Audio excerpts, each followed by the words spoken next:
Welcome everybody. Today we're taking a trip quite literally to the other side of the world, and for me right now it really does feel like the other side of the world being here in Barcelona.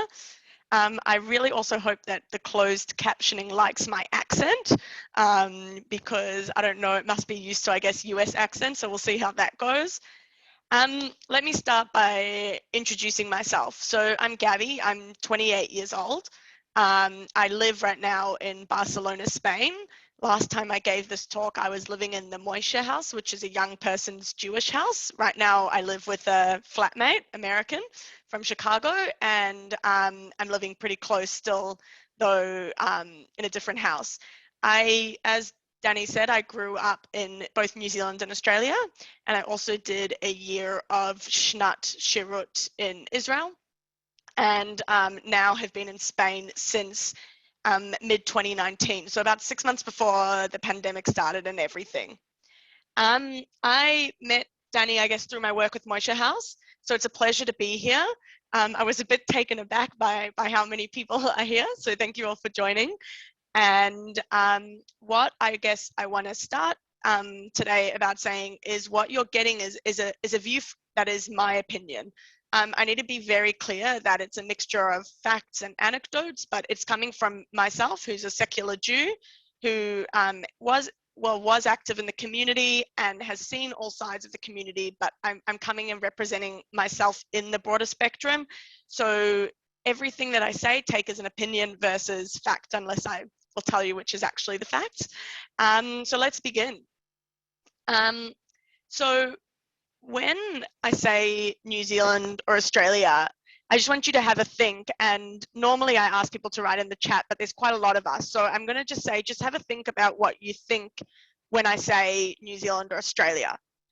How I would think about it is maybe it would be the scenery, the green grass, the white beaches, the rolling hills, or the buildings. There's the harbour, there's the Sydney Opera House, and we've got the Harbour Bridge as well. Maybe it's the weird animals, the kangaroos, the koalas, the kiwis, or maybe the Aboriginal or Maori people, the natives of the land, or even hobbits in Lord of the Rings. Or maybe potentially it's the native population, also sports. We all know, or people who are rugby fans will definitely know the All Blacks and the Wallabies, if anyone's a netball fan as well. But then what do we think about the Australian Jewish community? So what's special? What is the Australian Jewish community? Is it the kids? Is it the organizations? Is it the fact that we have a lot of Holocaust survivors? Is it the synagogues, our religion, our activism? Or is it our groups? Is it our preservation of knowledge or our love for Jewish food and tradition? What I'm going to talk today about is I'm going to start with the facts about how kind of the Australian Jewish community came to be, and then I'm going to share about some of the uniqueness of our community. So let's start with the facts. So in Australia, we have the 9th highest Jewish population in the world. So we're behind countries such as the US, France, Canada, UK, and Argentina. And the American Jewish community is approximately 50 times the size of the Australian Jewish community. So when I say that there's 112,000 in a population of 25 million, it equates to 0.4% of the population.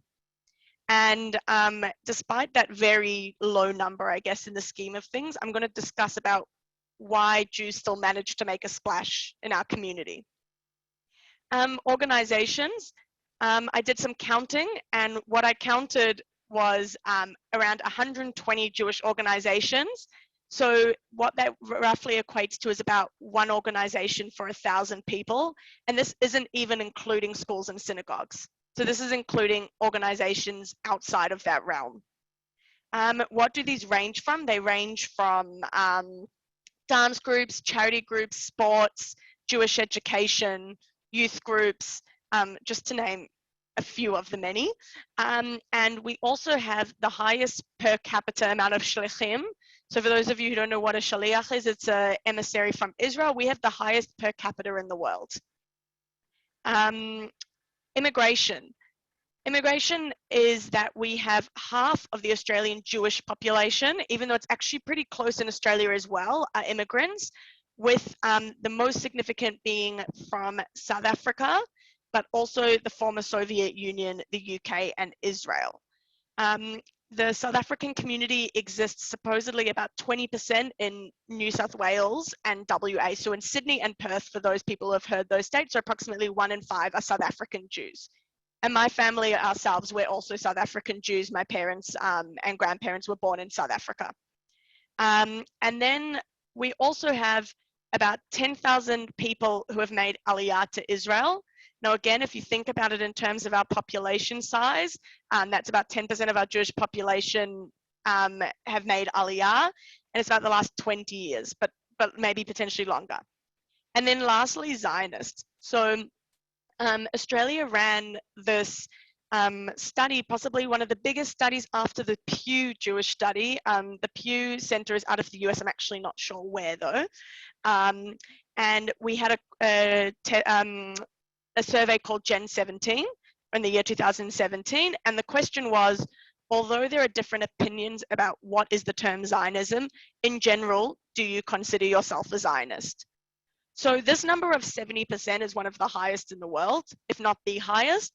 For context, the UK is 59% and the US 52% will call themselves a Zionist. And throughout this talk, I will explore why this is the case, because for me, this is something very unique, a very strong Zionist community. And over 90% of Australian Jews have visited Israel. And again, for context, that's around 50% in the US. So 90% in Australia to 50% in the US. And our rate of intermarriage is 33%, which is about half of that of the US. So as we delve in deeper, just keep in the mind that Australia is this quite Zionist, quite Israel-focused community. So let's start by talking about 1788. So as Danny said, 1788, the English colonies decided that they had this island to put their convicts. So they sent a total of 1,500 prisoners to Australia, and 16 of those were Jewish. So by 1817, more had arrived, and that's when they began to organize a minyan and a burial society. By 1840 to 1850, Sydney, which is in New South Wales, built its first synagogue, followed by 2 in Tasmania, and then in Melbourne and Adelaide. By the time we get to the 1850s, that's when Australia hit its busy period, its gold rush period, and a lot of foreigners were entering the country to try, I guess, try get their luck in gold. And so what that actually led to is it led to Jews moving to the cities for fear of assimilation. So fear of assimilation into the Australian community, they decided to consolidate themselves in the main cities. So this also, so the other thing that's really interesting in the 1800s is that because Australia's founding members, those convicts, included Jews, Jews were actually treated as equals from the onset of the beginning of Australia. Jews had been a part of it and were accepted as a part of it. When we move to the late 1800s, though, we have a large immigration of Polish and Russian immigrants, and that is due to the Russian pogroms. And what we found is we've moved from having a few hundred to now 15,000 Jews in Australia. So 10% of where we are today. So it's quite a young community in terms of, I guess, the scheme of things. What we then have is obviously World War I. From World War I, what actually happened is the Australian government, true to its style, made it very difficult to get visas, but it did offer 15,000 visas for victims of oppression of World War I, and that actually led to 7,000 Jews arriving to Australia before World War II. So this then led to different, I guess, sectors across the country. What we found is that Western and Central European Jews ended up in Sydney, and they were generally more secular. Then Eastern European Jews ended up in Melbourne and were highly Orthodox. And the South Africans began to start moving to Perth. So that also was a more Orthodox community. So what that's left is the three major cities having different, I guess, different immigration points and different types of Judaism already existing. By 1961, there were now 61,000 Jews living in Australia. This was obviously after World War II. And Australia actually, during World War II, didn't bring anybody into the country during the war. They only would accept refugees at the end of the war, which was, I guess, very difficult and sad. But this also included 317 orphan Jewish children from Europe. By the mid-60s, we now have the first Jewish school in Australia in Masada, which is in Sydney, with 14 students. And then by the time in 1982, it had 19 Jewish schools. So was interesting, oh no, I'm too early. In 1970, there was a rise in intermarriage. And so actually what the South African and former Soviet unions helped create was, again, these communities and these clusters that then led to the decrease in the consolidation, even more so in the cities. So today you might find Jews across Australia, but really you find them in the three main locations, which is Melbourne, Sydney, and Perth. And then finally, and I put this here very deliberately, in 2012 was the first humanist Jewish congregation started in Melbourne. I'm going to talk more about it later. And the reason as to why you might find this interesting is the fact that it shows me that the community is thriving. To be able to have a humanist and an extension of Jewish culture is all about thriving. And I'm going to go into this term of survival and thriving specifically for this. So when we look at where we are today, I would say, again, my opinion is that the Australian Jewish community is thriving. So whether or not you follow, I guess, pop culture, there were some very important Jews in Australian history and today. I kind of chose a mix of people. I'm not necessarily the biggest on pop culture, but what was interesting is the Victorian government on their page today says, in this country, Jews are not alien intruders, but part of the landscape. And the reason is that throughout the history from the beginning, there have been prominent Jewish figures that have been very much accepted into Australian society in general. So one of them is Myer. Sydney Myer opened a Jewish general store in Goldsfield, and it is now one of the largest chains of department stores, I guess the equivalent to a Macy's. John Monash, who I pictured in the bottom left here, John Monash was a famous general from World War I, and he has many things named after him, not only a highway, but also a university that I actually attended myself. And this university also happens to have a Jewish civilization department. Two governor generals, many members of parliament, multiple philanthropist families. 6 out of 10 of the Australians' richest Jews are actually, Australians' richest are in fact Jewish. And then I also wanted to include some women of note. Constance Ellis, who the picture is second to the right, was the first doctor in Victoria, which is where Melbourne is. And Ruby Rish Shalich was in 1888 for the women's movement and was the first woman in the New South Wales government and only the third in Australia. So these are just, I guess, some faces. We've also got, I've put up here Troye Sivan, who's a singer and songwriter now based in LA, but originally from Perth, and Jess Fox, who actually just came out of the 2020 Tokyo Olympics with another gold medal. So ranging from all aspects of society, you'll find these Australian influencers who are also Jewish.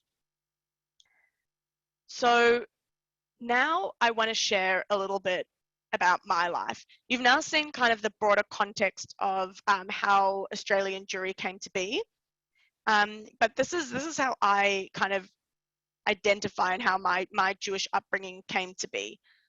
So I grew up in New Zealand in the 90s when the only Googling that I could do of famous New Zealanders at that time was Crowded House. So I don't know if there are any Crowded House fans, but they were apparently the only famous New Zealanders in the 90s.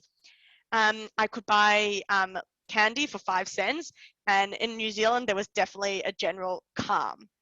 My childhood was quite centered around Judaism, despite the fact that I was living in a country which New Zealand has approximately 5,000 Jews. So even when we go from Australia's 112,000 to 5,000 across the whole country, at least half of those were Auckland, but in saying that, I grew up in a very, very small Jewish community. From the age of 3, I started going to Kadima College, which is one of 2 Jewish schools that exist in New Zealand, the only one in Auckland. I was learning songs for every Chag, and I still remember them to this day. I was speaking Hebrew, and of course it was a regular school. Friday nights were with my family friends. We had a rotation of 4 or 5 families. We were all ex-South African families, so all living there without, I guess, extended families, and that was my extended family growing up, and actually they're in Australia today, so they still are. My weekend was sports, sometimes even would play Jewish sports teams, and my parents, more so than myself, they would play netball or bowls. And then, of course, I went to the youth movements a couple times a month. Very different to those big youth movements in other countries. Because of the small population, we didn't necessarily have programs and things every week. But I'd be going to B'nai Akiva or Habonim Draw. In New Zealand, you switched all the time. Or even celebrating Chagim at the Auckland Hebrew congregation. I'm quite nostalgic about my Jewish experiences because I have quite positive memories of growing up Jewish in New Zealand. This is quite a different view to my parents. My parents explained to me as I got older that there was quite a lot of politics involved, particularly in the Jewish school. And so I, obviously, being a small child, completely unaware, but my parents did say that there were those moments of like difficulties in fitting in and finding your place in this community that was so small. Kadima that I went to was a great school, but as I got older, it only got smaller. But we were a school of about 150 kids, not all Jewish, and it definitely created this amazing foundation for my Jewish learning personally. Celebrating Chagim and Shabbat was second nature. And what's really interesting, I mean, you can't really see it from the picture, but we had kids from all over. We had Maori kids, and I think one of my stories my mum always says to me is how one of the girls in my class who was Korean, I didn't understand that she didn't celebrate Passover, and I just didn't understand that. So school was this one aspect, and for me it was a very big aspect because also a lot of my Jewish friends extended into the youth movements and Jewish life in general. Every summer, or almost every summer and winter, I would be on a youth movement camp, and then what happened was when school finished, I moved to a non-Jewish school, and kind of my Jewish identity really waned between the ages of maybe 13 to 16. And it was because we went to the school in reverse, where me and my sister were the only Jewish kids in the school. All my friends from that school were non-Jewish, and they had no idea what a Jew was. And so youth movement camps and Shabbat dinners became my only pull, and I guess I just didn't see the importance. Simultaneously, while this is all going on, I call it the exodus of New Zealand Jewry to Australia. Not only to Australia, but there was a lot of moving, and it was because being Jewish was very inaccessible. Beside the point that people didn't know what a Jew was, the shul was far away. If you wanted to actually have any sense of religiosity, you would be sacrificing, I guess, normal life, which I think is very different in Australia. And kosher food or anything like that only comes from Australia. We couldn't even get it in New Zealand. So slowly I watched my family friends and my friends move, and then my parents and us, I guess it was a whole family decision, made the decision to move to Melbourne. This was my first day in Melbourne. We went for a weekend to visit the place, and we drove through Caulfield, which is where my parents live now, which is a suburb that's 70% Jewish. For me, it was insane. I saw Haredi Jews on the street. I'd never seen a Haredi Jew before in my life. We ate in an Israeli cafe. There was a bakery. Glix's is a kosher bakery, and things that I had never witnessed being so openly Jewish just didn't exist in New Zealand. So that was, yeah, a picture of my first Haredi Jew on the street. Was, for me, it was insane. And then what happened was I moved to Australia and I went to a non-Jewish school. This was by choice of my parents. And so my Judaism had still kind of died by this point. Despite going to a school that had many Jewish kids, it was a non-Jewish school. And so my parents forced me to join a youth movement, which I was quite anti at the time. I just felt like I didn't fit in. I felt very different to the kids who were there. And then one day my sister actually went on Schnat and she suggested I sign up to be a youth leader. So in 2010, I decided to be a junior madrich and I was teaching the Jewish life cycle. Then next in 2012, I went on Schnat Shirut with Habonim Dror and I did a year-long program in Israel. And then after that, I did 3 years being a madrich in the youth movement, Habonim Dror, and then moving to the Australian Zionist Youth Council and chairing that for 2 years. And then after that, I joined the Zionist Federation of Australia as the Youth and Young Person Chair.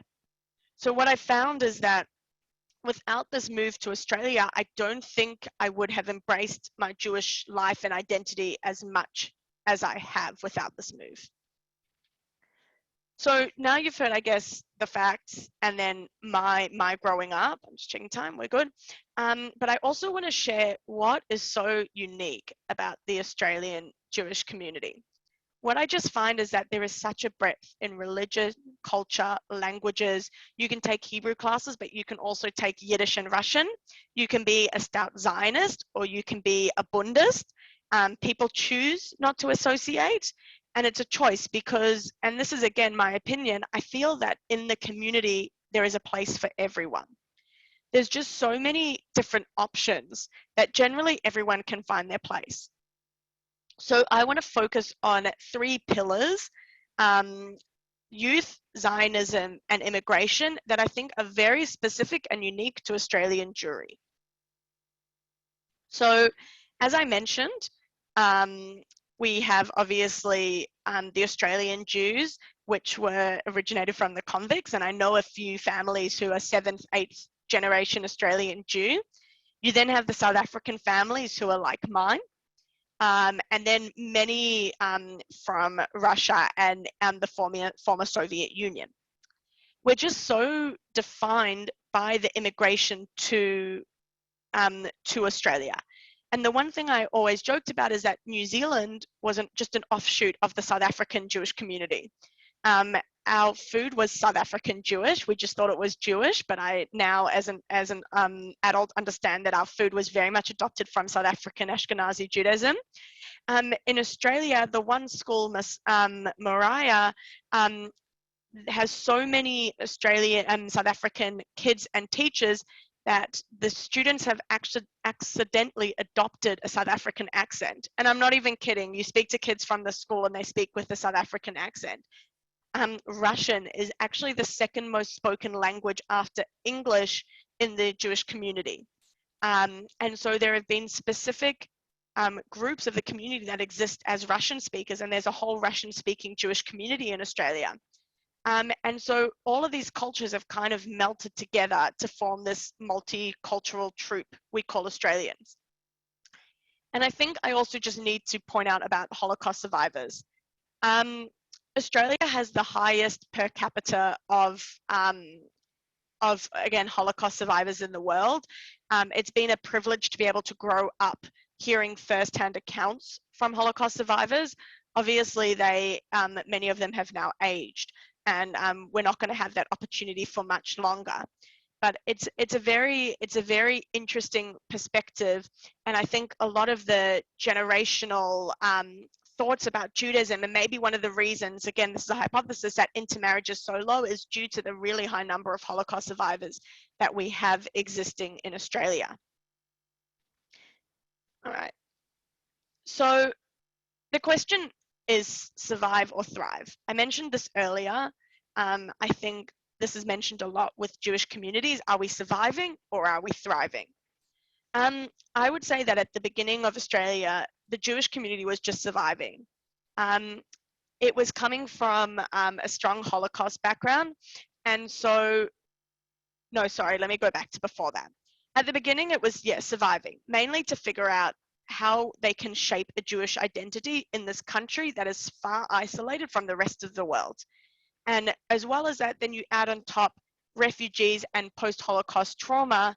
And so people came full of hope and full of the idea of economic security, and were very disappointed because when they arrived, qualifications weren't recognized, and many people were still recognized as aliens, more so because of the country that they came from and less so because of the Jewish aspect. And so what they were saying is that a lot of these refugees and Holocaust survivors came and they had all these restrictions placed on them, more so than, say, people who came from England. As well, there were only 7,000 Jews being allowed to enter due to strict immigration Australian policies. And after World War II, when the next 17,000 Jews come, this then leads to the first year Shiva in Australia and the addition of 4 Jewish schools. So then this is kind of a pinnacle moment, mainly because what this leads to then is just a thriving community. So I want you to follow me on, I guess, a Jewish day in Australia. You wake up and take your kids to a Jewish school. Maybe on the way, you listen to the Jewish radio station J Air. Then you can go get a coffee at the coffee shop, the kosher coffee shop Bagelicious. After that, you can maybe read the Jewish news and go do a session of Israeli dancing before you go and pick up your kids and take them to sports with Maccabi. And then just before you go to bed, you're able to read them a story that you borrowed from the PJ Jewish Library. This just shows you how much Judaism can be incorporated into an everyday in Australia. It's only the tip of the iceberg. And this is why I think our community truly is thriving, because we have all aspects of life covered with Judaism. And I don't think there are many places in the world that can boast this. The second pillar I wanted to speak about was the youth. I have spent many years working in the youth sector in Australia, and a friend of mine, my deputy chair, actually said that the youth are not the leaders of tomorrow, they're just the young leaders of today. And to me, he could not have been more right. 55% of the youth in Australia have been to a youth movement, with 50% having been on at least one camp. Besides this, besides school, bar and bat mitzvah programs are the highest activity in the Jewish youth. And these bar and bat mitzvah programs are run outside of school. Then as well as that, we have 23% of our youth going on an Israel program less than a year, and 12% going on a program for more than 1 year. But youth and youth group programs are only one aspect. I could not be more proud to have been a part of the youth activities. For me, this is what has truly shaped my adult life in Judaism.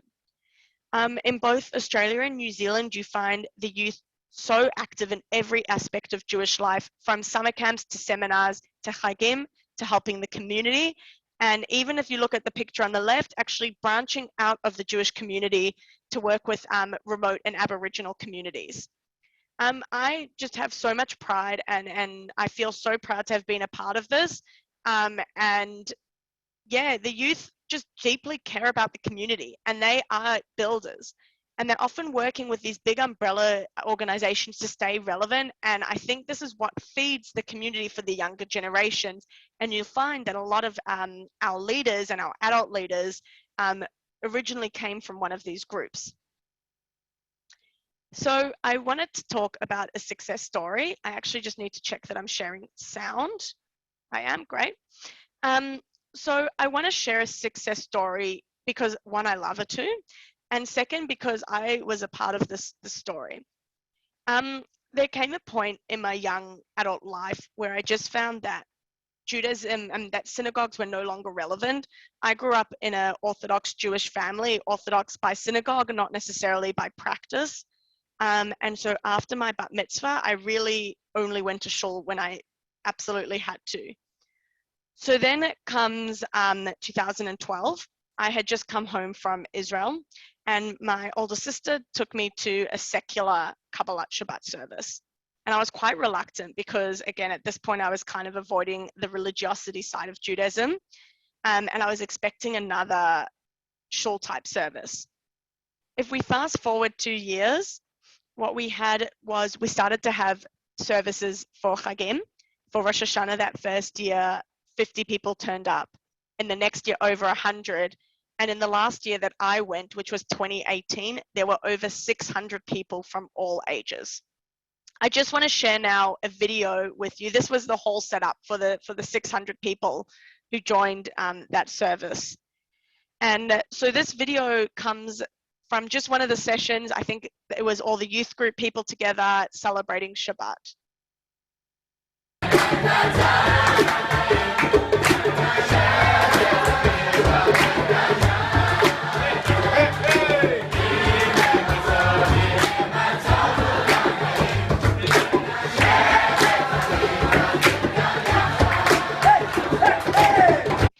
So the reason I particularly love this video is that it shows the participation of these services. You come to the service to participate and sing and read, and the difference to the vibe from shul is that instead of having somebody lead it, it's group led, and that everybody is an active equal member and participant.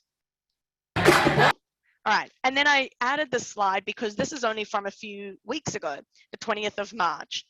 So In One Voice is one of these, I guess, cultural phenomena that really took me by surprise. I wanted to share this because when I last gave this presentation, I'd been separated from the Australian Jewish community for 2 years because of border closures and COVID. And so when I went back, it was amazing to be part of this community again. And this In One Voice Festival actually was started by a Bundes organization. And I find that very interesting because the community is very Zionist, but we also have a strong Bundes community. And what's interesting is those two are not mutually exclusive, which you would think that they are. Sorry, for those who don't know what Bundes is, it's people who believe in nationalism. So generally they are opposed to Zionism, maybe less so in modern day. But they believe in assimilating and joining the country that you are living in.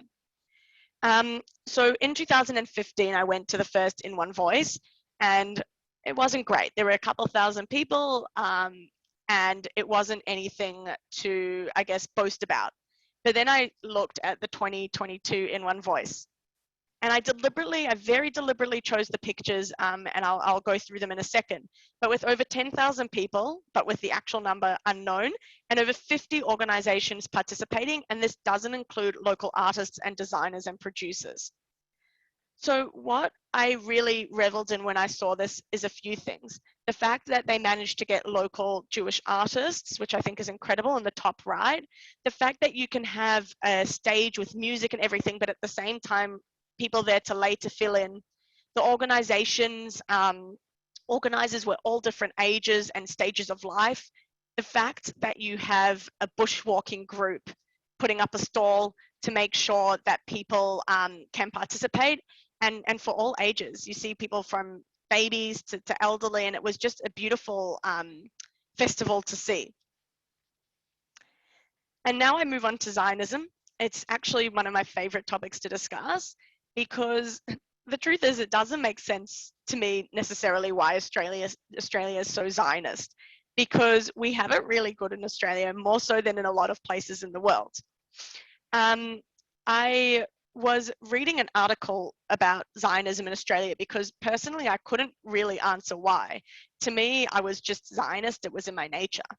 But what I realized was that I mentioned earlier that 92% of Jews in Australia have visited Israel, and we're openly proud of it. We engage in school programs, Shnat Shirut programs, and we're educated from a young age about Zionism. So maybe it's less so in my nature and more so about the education. And more so, when our friends made Aliyah to Israel, it was seen as an amazing thing, as making a sacrifice for the Israeli culture. We were told to change it. We were told that Israel was not always good and that we weren't to agree with everything. And we were told that we can make an impact. We weren't only told, we were also shown what an impact we can make to the community there. And the Jerusalem Post had posted an article about the challenge of the old versus the new Israel. Because of course, on one side, you have the old Israel with religious roots and history, which is vital for Jewish existence. And then on the other side, you have this new tech-savvy cultural hub of Israel, which offers inspiration and peoplehood. And I think that this is something that Australia is very good at recognizing. The fact that we as well are thriving, and the fact that we can be open and proudly Jewish, means that we can also be proudly Zionist. Young adults are engaged in the hubs in mainly Melbourne and Sydney, while appreciating that Israel is still the center of our Jewish universe. And it's all about this modern identity building, particularly for those who see Judaism as a peoplehood. As well as I mentioned earlier, one of, I guess, our commitments to Israel is having so many shlichim, and being able to have the highest amount per capita in the world. And I think that being thriving in the Australian Jewish culture then allows us to be proud and be able to have these multi-dimensional deep relationships with Judaism, and then we can experiment with our Judaism and also our Zionism. And I think this freedom has really shaped our Zionist identity. I also wanted to say that our impact goes further than the Australian Jewish community. I've put up a picture of Jeanette, and Jeanette was somebody I worked with in the Australian Zionist Youth Council and Zionist Federation. And the reason I wanted to share about it, she was chosen this year as part of 12 Inspiring Women from Masah. And what always amazes me is we're the 9th largest Jewish community in the world. So by no means are we big. Yet still we have these inspiring leaders who then show people like me, and Jeanette has been a huge role model to me in shaping our Zionist community. And it's the fact that we have these people, the fact that we have this influence, not only in Australia, but in the world, then is what allows us to inspire and keep going with our Zionist identity. On the flip side, the one thing I do need to mention is anti-Semitism. I'm not going to go too much into it, but there's a story I want to share about when I was at university. We were having a Yom Ha'atzmaut Day barbecue at the university, very common for the Jewish organizations, any organization actually, to have barbecues. And we were flying a keshet, which is a rainbow flag for the LGBTQI community. And we had a group come to us called the Socialist Alternative and came and ripped down the Israeli flag. Now, that was the first time I had really seen explicit, you know, you hear jokes and there are comments, and anti-Semitism definitely exists, but that was one of the first times where really I was there and I witnessed it. And so a friend and I went up to these people and we said, like, what is your motive for coming and doing this? And the girl said to us, well, we all know that Israel doesn't allow for gay marriage, so how can you have a gay marriage flag next to an Israeli flag? What was highly ironic at the time is this was before Australia had voted to legalize gay marriage. And one of the things my friend had said to her was, well, you know that Israel is the gay capital of the Middle East, especially Tel Aviv. And it was just a very interesting experience that no matter what we had said to her, she was determined that the Jews, mind you, in a university named after a Jewish man, were ruining campus. And so this group was banned after this experience. But I have to say, in general, Australian anti-Semitism, maybe similar to the US, maybe not, is very different to a lot of places in the world. It's not ignorance. Unlike New Zealand and Spain, in Spain, a lot of my friends say I'm the first Jewish person they've ever met. In Australia, everybody knows what a Jew is. Maybe not everybody, but almost everybody. So the anti-Semitic remarks and the graffiti and anything that we see is generally when people know a Jew. So unlike other countries, New Zealand for sure mainly was ignorance. Spain, I think a lot of it is ignorance. As well as that, I put it down to poor stereotyping. I'm sure that's something that's universal across the whole world. There is a BDS presence, but it doesn't get a lot of traction in Australia, mainly because of the influence of the Jews, and also it doesn't really have space. In saying that, Max Brenner is an Israeli company that was very much boycotted by BDS. That's the right picture. And in general, the government is very pro-Jew. And I say very pro-Jew, they are not necessarily very pro-Israel. And that's something to differentiate. So I want to finish just I just want to finish with this phrase, Australian Jew or Jewish Australian. You take a look at this close photo, and what do you see? You see a group of young men holding a trophy. For those of you who don't know that this is Australian football. It's not soccer, like Danny actually said. It's a different type of football, somewhere between, I'd say it's somewhere close to American football, but not even. And that in itself is like a religion. But I'm going to show you the exact photo, but with a different group.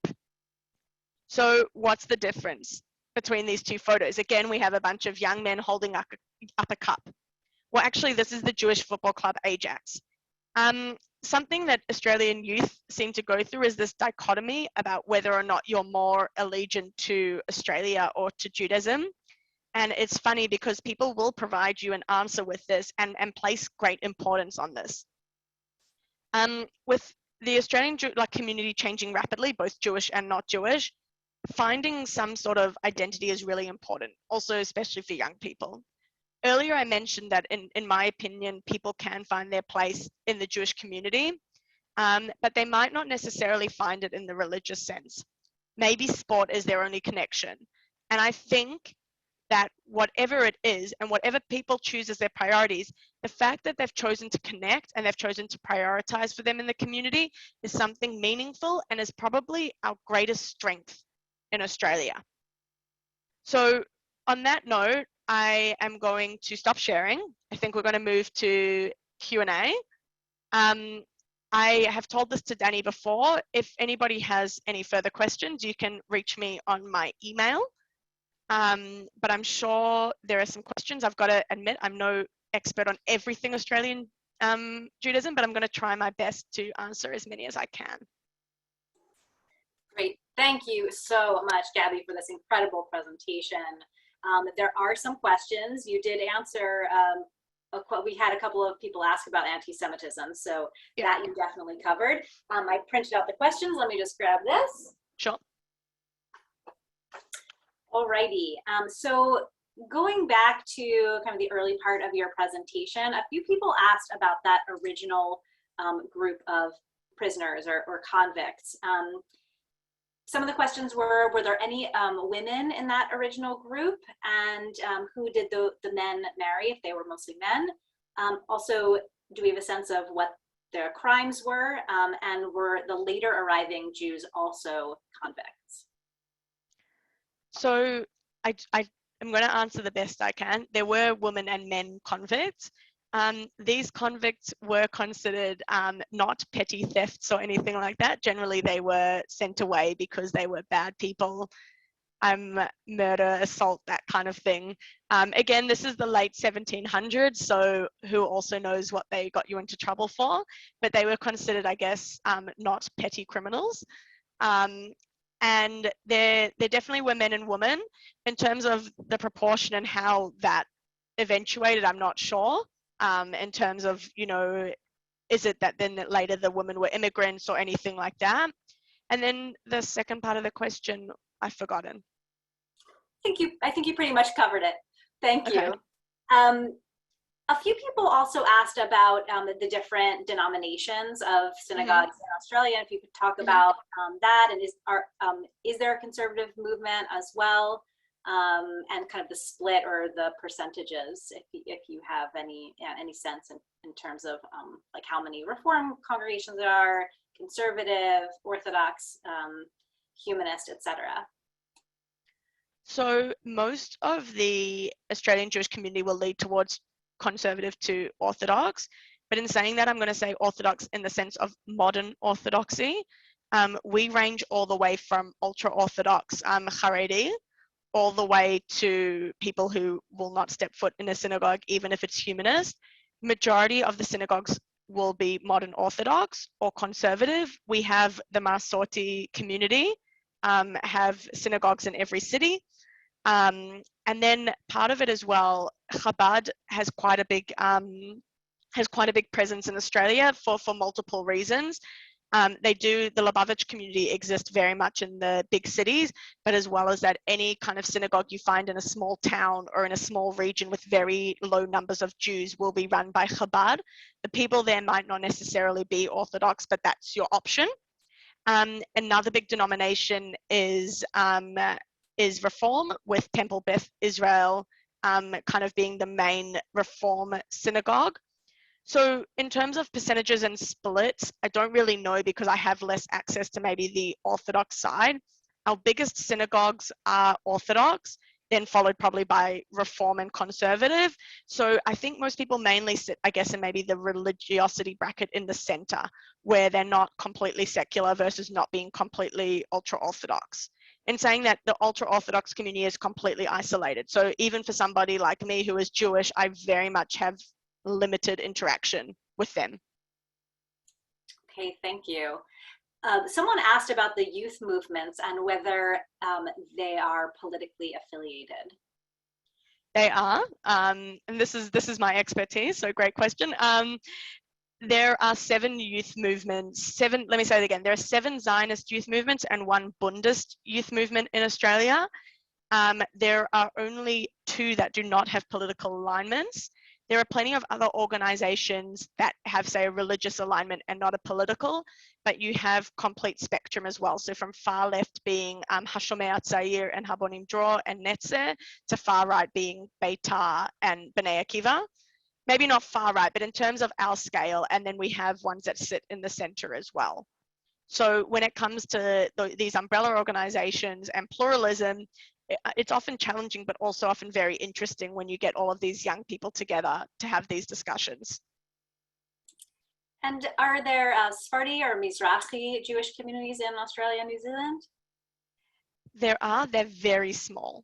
So when I say very small, I can't give you a number, but I could count the amount of Sephardi and Mizrahi friends I have on my hand. So it is a much smaller community, even more so Mizrahi than Sephardi, because we get Israel immigration, and you know, a lot of these Israeli people who have come from Moroccan or Northern African backgrounds. But it is almost all the major synagogues actually are all Ashkenazi focused. Okay. So there'll be small pockets of the community. And also someone asked about Jews of color. It's very, very rare. We do, and it's interesting because Jews of color in Australia are different to maybe what they are in the US. We have some Asian Jews. To have, in general, truthfully, Australia doesn't have a huge African-American population at all. So I don't know anybody, but in terms of Asian Jews, few, again, probably the minority. And in New Zealand, what you find is through intermarriage, there are now a lot of Maori, which is the native New Zealand people, Jews. Great. Someone asked about the occupations that Jews participate in. Is there a certain occupation or occupations that is more common, less common? I'm sure it's the same, that everybody wants their child to be a doctor or a lawyer. I think half of the biggest law firms are all Jewish law firms. Law, to me, at least out of my age group, is the most popular by far. I myself am an engineer, and I know quite a few engineers, but in terms of the leaning, again, we see in all facets. If I go by my friends and experience, we have doctors and nurses, teachers, we have quite a high number of teachers, then lawyers, engineers. So I guess maybe nothing more specific, but we definitely lean towards the higher education jobs. So almost all of my friends have been through university, and almost all of the Jews will go through university and take a higher education. Someone asked, someone was under the impression that shechita, or the ritual slaughter of animals for food, had been banned in Australia and New Zealand. Do you know anything about that? I know that in New Zealand you cannot buy kosher food. The kosher food has to come from Australia. the truth is I'm not a kosher eater, so I'm actually not sure. I can find out about that one. It wouldn't surprise me that we would import meat from other places or perform it outside of the country and import it in. Right. Okay. Thank you. Someone also asked about Yiddish and is there a presence of Yiddish speakers in Australia? So given the population of ex-Holocaust survivors, there was always going to be a presence of Yiddish. Actually, in the ultra-Orthodox community, one of the schools, Yoseda Torah, run in Yiddish. As I said, there's a Bundes society, which also comes originally from the shtetl, and they give Yiddish classes. What's really interesting is there's now a movement to bring more Yiddish back to Australia. A lot of young people and a lot of people my parents' age are taking Yiddish classes again. It's a subject offered at school in Australia, in some of the Jewish schools, usually through distance education, but it's, for example, a subject you can take at school or university. So it does exist, and it's becoming more popular, actually. So it was really probably dying out, and it's making a comeback.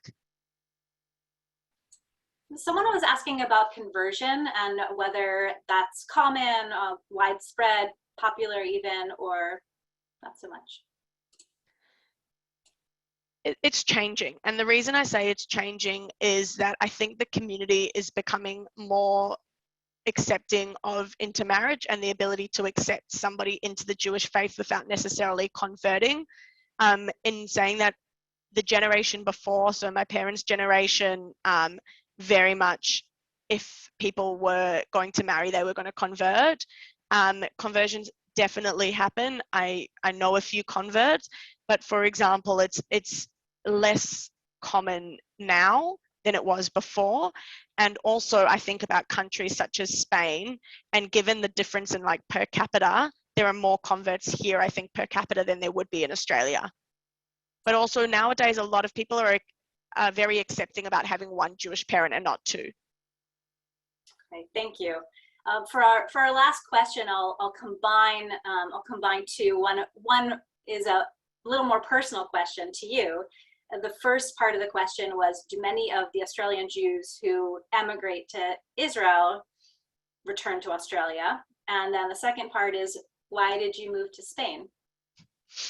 I'm going to start with me first, and then I can go to my friends in Israel. I actually moved to Spain because of a job. It had no other inkling other than the opportunity to live overseas for a period of time, experience Europe.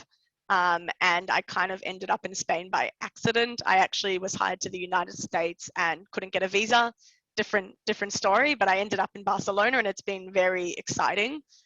In terms of Aliyah, I had a group of 13 friends make Aliyah together in 2016, I'd like to say 2015 or 16. And there were 13 of them, probably half of them are back now. And half of them who are staying by this stage, so now we're what, 7 years later, 6-7 years later, they're going to stay forever. So I think it depends the age and stage. I think people who move with their families generally are moving forever.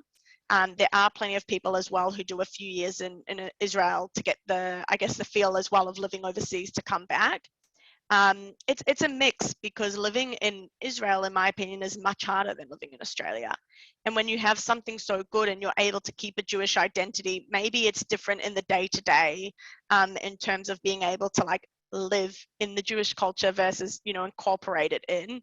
But in saying that, I think that it's a mix, and I definitely have seen friends who come back because they said it was just like not sustainable. They couldn't make a living. They were struggling with their degrees. They were unhappy being so far away from their families. And then you have people on the flip side who have said, I'm home and this is where I want to stay.